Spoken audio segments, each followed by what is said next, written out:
Welcome to another episode of the MineConnect USA Series. Today we have NSS Canada on, and we have their president on, Bruno Lalonde, and he is going to be talking through some of their product lines. But in addition to that, he'll also be talking about some of their expansion plans, some of the things that they're doing, moving into the U.S. market, which is obviously great news for any Canadian company expanding into a very large American market. So, Bruno, welcome to the show. Great to have you on. Thanks for having me. I really appreciate the opportunity for to sit down with you and have a chat and discuss what we're up to. Yeah, I think we were talking off air. I think you and I have probably passed each other at many events. I've interviewed your team on other shows, and you and I have never met. So it's kind of nice to actually be able to sit down and do this. It's good. I'm really excited. So hopefully we get to see you in person one day, not instead of just on screen. Yeah, well, that's the other thing too. Yeah, well, no, we've been traveling a lot more lately, which is great. You can't beat the in person. You were actually just. I'm going to obviously talk about NSS here in just who you are, but you were actually just in Nevada with MineConnect. You're part of their board, and you were there on a pretty big trip that they took recently. Yeah, we were on a trade mission. So there's a few of us that took part in that from the 17th to the 21st. So literally, I just came in back home on Sunday. So we got to spend a lot of time touring the Northern Nevada region. Lots of opportunity in the area. It was really great to go see, the I-80s, Nevada gold mines, Nevada copper. We went over to Winnemucca. It was really, it was eye-opening to see how much opportunity there is in the region. And that's why we're so looking forward to actually getting in, breaking into the market. And part of the MineConnect USA with exposure into Elko, Nevada. Elko's is a booming industry. It's very similar to what we have when it comes to commodities here in Ontario. So, I mean, we talk the same talk, we break the same rock. So it's Right. been an interesting. That was my second time in Elko, and we look forward to spending a lot more time and expanding into the region. As a president going down there, do you mentioned eye opening? Is it what sort of takeaways do you take as a company that's obviously, and I always stress this, we're all trying to do business, every single one of us here. So, we're pretty, it's good to talk about what you're trying to do and how you're going to do it. When you go down to an event like that, what do you sort of take away that you couldn't take away, that you couldn't learn, you couldn't see sitting in an office in Ontario? Yeah, I mean, that's a great question. So, I mean, dealing with the interpersonal relationship with the people and actually getting to, shake the hands of the people that we've been talking to, like we can do these video conferences all day long, but actually going into their sites and understanding how their sites operate. Again, a lot of similarities to how we do things here in Canada, but it is a little bit different in Elko. And, Mm, to be able to go in and actually have some really good in-depth conversations, ask what some of the problems that they're seeing on site, mm-hmm. and listening to the people that have that are running and operating these mines.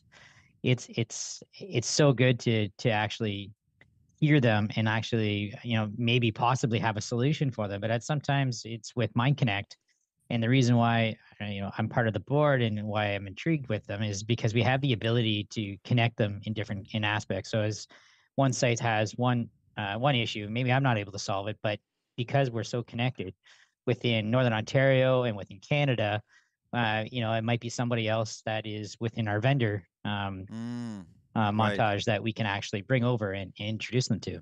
Obviously, if you're expanding into a market, it means that not every single person is going to know who you are and what you do. What is that? How do you sort of try to encapsulate it when you only have a few minutes to chat with someone, and it's maybe someone who knows someone else? How do you sort of encompass what NSS does? Yeah, I mean, one of the main things that we always try to focus and strive on within our group at NSS is we're a mining technology company that provides reliable, accurate, and innovative mining solutions. So, I mean, because of that, and we'll later on we'll talk about the stuff that we've developed in house, but because we're just that trusted vendor here in especially Northern Ontario, but also in all of Canada, we have the ability to talk the same, understand the same problems, especially when it comes to hard rock mining. That's Mm, in the underground space. I mean, we have over 100 years of experience just here in this office. Right. Is it now you've got an interesting company because you have the Leica systems. What's that other one you have? And I'm not saying it right. Exine? Exin, Exin. yeah, Exin. Exin Technology. So Exin Technology is a drone manufacturer based out of Philadelphia, actually, and we're a Mm. reseller of that. So when we're looking at CMS's cavity monitor survey systems, we're able to go in and survey uh, cavities and do it fully autonomous. So it's, I mean, we partner with Excellence, and Exin is leading the way in the drone space for underground. And then Leica system that's a Hexagon product line. So I mean that's those are two great brands to have within the Yeah. portfolio right there. But did so and now Moss is your in-house development. Is that correct? Exactly. So just stepping things back a little bit. So when you're talking on Leica, so our founder Marty Workington, when he first came in to the space, he brought on the reseller of the Leica product, which is based under the Hexagon uh, portfolio. So we've been doing this song and dance for 30 plus years of Wow. understanding what Leica is. So Leica is your total stations, GPS, LiDAR scanners, any kind of the technology space that allows us to take measurements.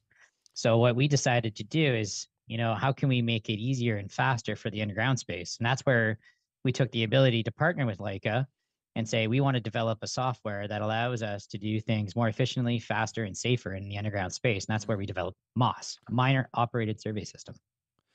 Okay, so Moss is so that is your in-house system, and now that's a product that people are onboarding that's not like you're not showing up for that. That is who is the user of it? So the users are your tier one, tier two, tier three mines. So like for example, we have here in Canada, our biggest clients are Vale, Glencore, Agnico, uh, pretty much every mine here in Canada. And I apologize, LDI, if I'm missing anybody, that is a current user of the MOS system. So, and naturally, Newmont, one being our biggest user, so Mm, today is a natural fit for us to come on over, especially with the partnership with Barrick and the Nevada Gold Mine. So that's where mm. we're really trying to focus in and breaking into. So when you developing Moss, when did that come online? What's the history? What's the timeline of that in comparison to like carrying the Leica products, for example? Good question. So originally Moss was created and developed within Glencore. So we have our main Oh, developer is Bernie Smith. So Bernie Smith developed it, which is called a silver screen platform. So it's an AutoCAD, it's a CAD package that has been um, in lesser terms, I guess, truncated now. So we've taken it a bit out of silver screen and wrote it into an AutoCAD. So basically, we're an AutoCAD plugin, mm, and then we put that onto a tablet, which is paired to the Leica Total Station, right. slap that underground, and from that, we're able to do what's called, I mean, in simplistic terms, I call it machine control for underground. We tell your jumbos exactly where to drill, online, on grade, in every collar location, and make yourself more efficient, faster, and safer because we're eliminating the fact that we can move people away from the active phase. This is probably an obvious question to you, but for someone like me or maybe someone watching out of the U.S., which is a large portion of our audience, um, how how adaptable is this system? Is this like a plug and play? Is there training programs that go along with it? What's the onboarding part for an operating mine? Yeah, the onboarding part is actually it's relatively easy. So where the users have the hardest time and in any kind of change management process is how do we get people to accept change? Technologies change. So typically, once we go to site, we'll go under site. So underground, on site, we'll spend some time with the miners and we'll show them the 7 easy steps. So essentially, your tablet sits there and it's seven easy steps. The buttons flash exactly when you're done. It's very, very easy. We've automated the entire process. So, I mean, the hardest part for the individual is how to level a tripod, what ends up being. And then the integration and how fast we see that adaption is within the first shift. The user is on by himself using the tools himself, and it's the proper tools for the job that he needs to perform for his daily tasks. And what's really unique once we put this tool in the hands of the miners is they're seeing that they're more efficient. And by more efficient is they're seeing exactly what their round looks like, how far they're off, what corrections they need to make, because you're seeing the actual image right in front of Mm, you. And we can make any kind of adjustments on the fly in real time so that we know exactly what needs to get done. And that information gets relayed all the way to surface. As soon as that tablet hits any kind of network connection, it's got your engineering department, your geology department, all the data is there. So it's a matter of how we incorporate. Why is it a great tool? Because one, now the miners are getting what they need, but also on surface, your engineering department, your geology right. department, your supervision, everybody's getting all the information and it's almost real time as possible. And we can make fast, quick, and easy decisions based on where the rock, what broke, how it broke, and where the face is at that time. I'm going to keep it layman for a moment here. Just for perspective, what's the opposite way to do it? When you talk about adopting the change, what would I mean? Not the 50-year old ago version, but what's an outdated version now that maybe is still sort of a legacy system that hangs around? Well, I'm not trying to pick on anybody. I'm just genuinely curious. No, because actually you nailed it. When you say what's the 50-year, I'm not even kidding. People are still using the 50-year technology, and that's using smoke marks and chains. So I mean, that's where we've seen a lot of sites using that as a way of giving yourself the line and grade, your survey control for the underground, Hmm. or to the monopod system, which the monopod system is the rod that goes into the wall. A theodolite sits on it and it gives you a point on the wall on the face, and then you have to take measurements from it. So that's where it's evolved to. So we're just going next step in that process and then adding a lot more accuracy. So when we see mine sites using, I mean, I call it the archaic survey methodology because I'm in the space. So I find it very archaic, but it's very efficient for them at that point in time. But what's happening is we're breaking way more rock than we need to by using these systems. So a lot of sites will Mm, operate anywhere between the 20 to 30% overbreak percentages, whether they want to admit it or not. It's a typical mine that's a lot. with our That's a lot. it is a lot because when you look at underground mining, we got to handle more rock. We got to break. So we're breaking more rock. We're handling more rock. We got to crush it down more. We got to get it to surface. We got to haul it to surface. Then we're the diesel fumes in the underground, the ventilation. So there's a lot more demand that is just based on that overbreak percentage. And with Moss, what we've developed is, and we have case studies and proven fact is we'll drive that to under 10% easily. Wow. And we have a lot of sites that are actually operating at the 5% range.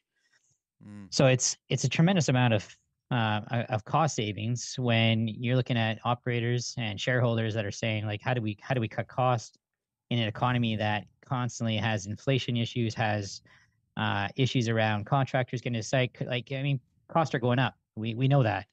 So what's really great about a system, a software system, but not all, just a technology system, is it's a proven technology system that has been proven from tier 1 to tier 3 to all the mine sites that we can possibly look at as a groundbreaking, not sorry, a groundbreaking technology that allows us to really look at not only the cost savings we're doing on overbreak, but also rework, and then also then we drive it all the way back into the safety aspect by introducing technology. Usually allows us to have less humans mm, in a space where there could be harm, and that's where Moss is focused on. Um, in addition to that, and I think we'll probably jump into this a little bit later, but I just don't want to forget is where we've gone actually next level now. So I call it Moss traditional, what we've been talking about, and now we've gone to Moss AR, and we're really excited for that because that allows us to even be more efficient, faster, and safer. it's very good. So it's archaic, then traditional, and then augmented. Modern, and now we're going uber modern. Yeah, futuristic. Yeah. Yeah, no. Yeah. And so can you tell us a little bit more about that, where how it sort of applies and the process of it? Yeah. So, I mean, coming all the way back to, our vision within NSS, we're the future of mining technology where we can drive change and connections. So it's just a matter of like, how do we drive change? It's always been the forward looking, and where we've always, in my mentor, Marty, so the founder of NSS, has always embedded it in me to really look at how do we see what's coming in next, try new things, see what is up there, make mistakes. Because, yeah, that's how you learn. So, and because of that, that's how that's where we feel at NSS that we are that future in the mining technology that can allow us to really look at how underground processes can evolve. And that's where we evolve into augmented reality. So like now we're able to do all the things that we were doing with the same kind of survey grade accuracy with a HoloSense headset. And we were able to see all your grade Mm. control. I call it X-ray vision for underground. And the stuff that we can do with this technology is mind blowing because we're just grasping, the beginning steps of it. Yeah, I'm curious about. You mentioned some of your major, the Glencores of the world, and you're already working with them here in Canada. So this is actually going to be a two-part question. Is one, how do you keep them up to date when you have this amazing portfolio? But I mean, these mines have to operate so carefully with everything they bring in, every new technology. So one, how do you maintain that sort of that development as you're pushing forward, and keep that trust, that reliability, that sense of ease while they're onboarding something? And then part two of that question is, how are you approaching the U.S. market now, trying to get people to onboard you who are not working with you yet? Great question. I look forward to answering this one. So a lot of what we do in the personal connections that we have with the innovation groups within all our majors, that's something where I believe I've done a really good job with ensuring that we are an added value reseller within our industry, so that I'm a trusted within the group. Mm-hmm. So I get involved with the innovation group right at the beginning, and then typically we'll see all of the majors. You know what? Even the juniors have they have an innovation fund, or not innovation fund, but they have innovation funds that allows them to really look at the new forward technology. So it's just having their ear and continue building those relationships with the people that are in especially in this industry.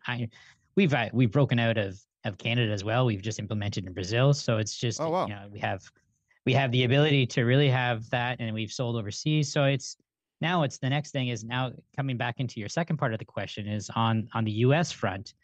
I think it's my strategy and my plan of attack is to get the users using our traditional MOS system. Mm. Have them go through the pains of implementing a new product, a new management system that allows, and then once they get comfortable with that, then that's when we start integrating the new technologies, updates or what's new and upcoming.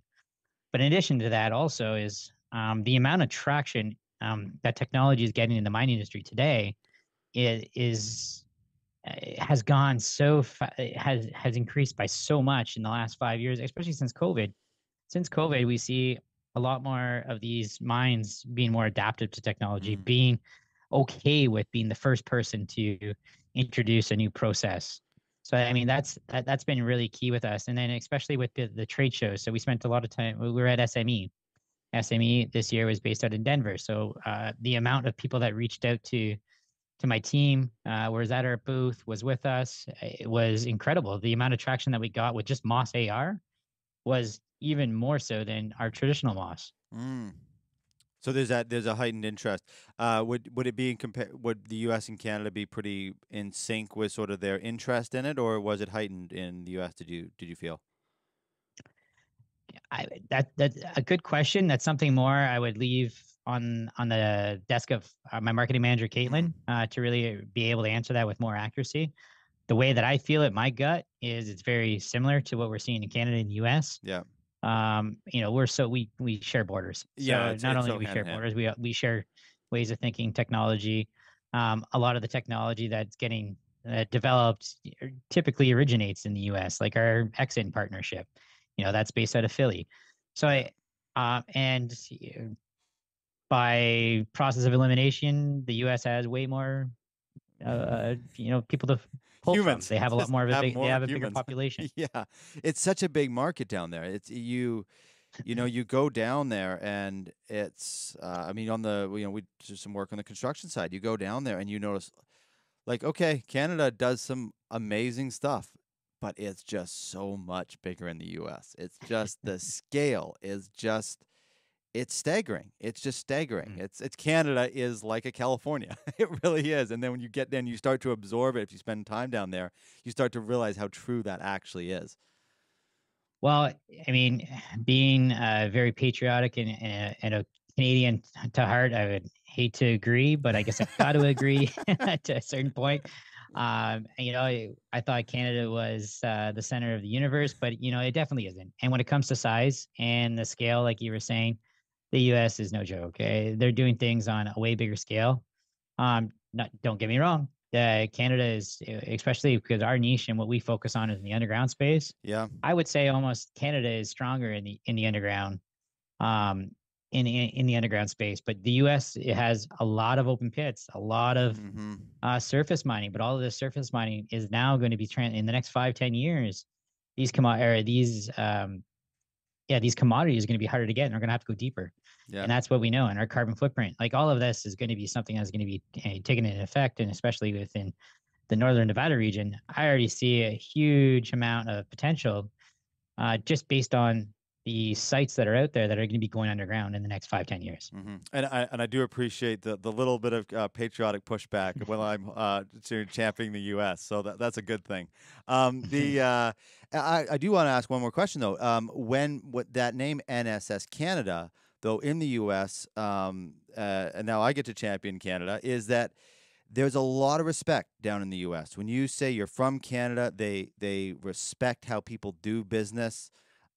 Canada has such a good reputation. I mean, worldwide, but including in Canada. Tell people in the U.S. You're from there, especially people that have spent any time in Canada. They instantly will gravitate towards you. It's a very standout thing at being a Canadian down there. Do you find there's a little bit of added interest when they see, oh, it's NSS Canada? Does that little country on the end of the name help?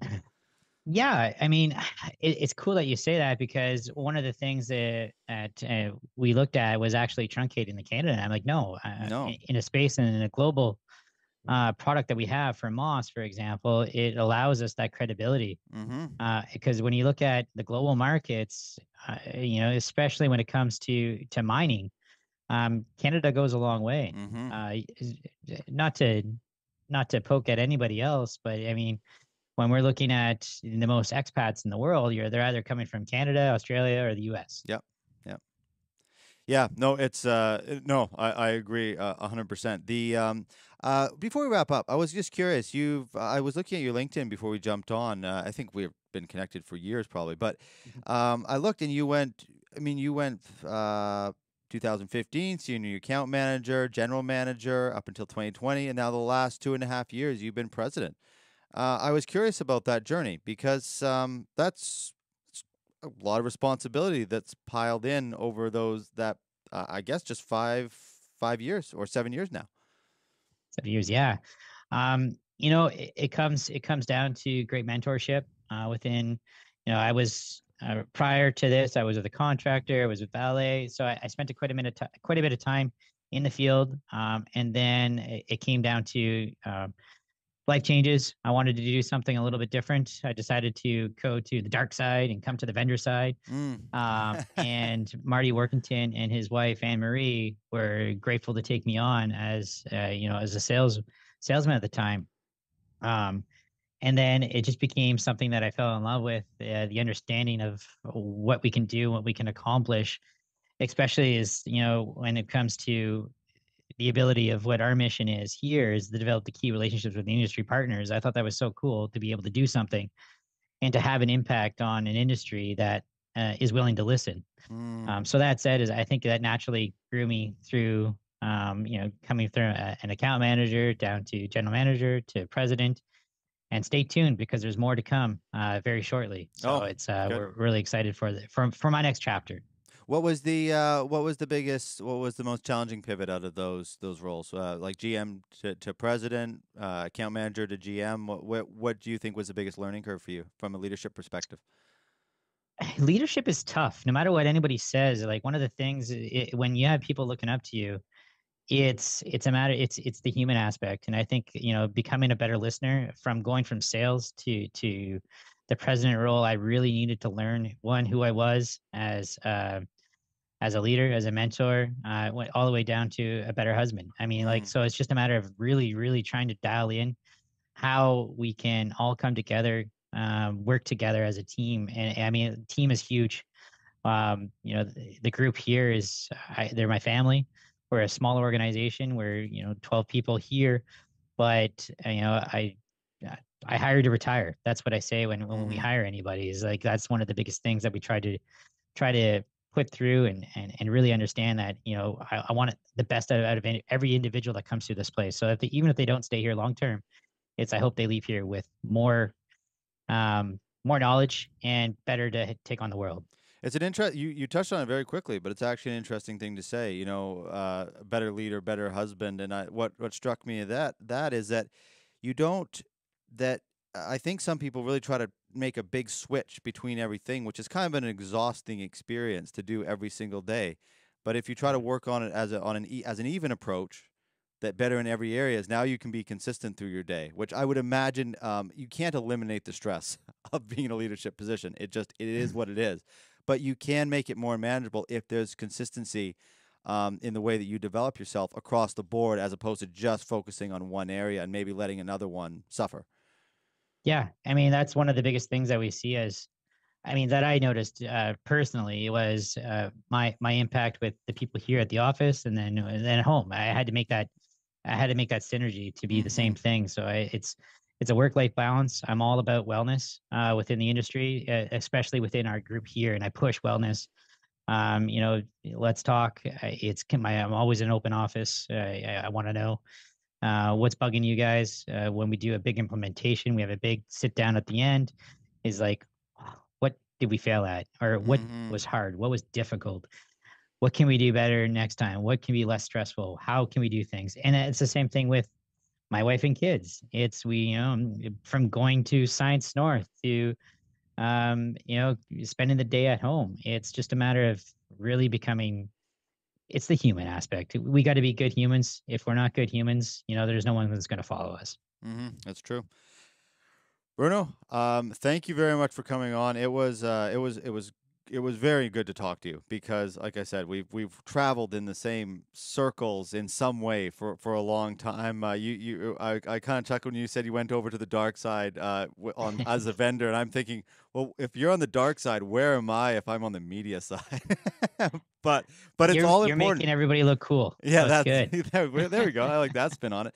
But it's amazing to be just part of the industry. I grew up in it. I grew up on the equipment side in mining, and just to all be a part of it, and especially as you start to meet more and more people and good people, and you sort of build that culture that then bleeds out into the industry. It really does make a difference. So I appreciate you taking the time to have this chat, and I hope we do it again. Absolutely. Thank you for the opportunity. And anytime, I look forward to chatting with you and actually shaking your hand one day. Thank you, sir. All right. Uh, Cheers. Okay, everyone, that's another episode of the MineConnect USA series. Of course, we'll have lots of links to some of the product lines that we discuss and to NSS Canada.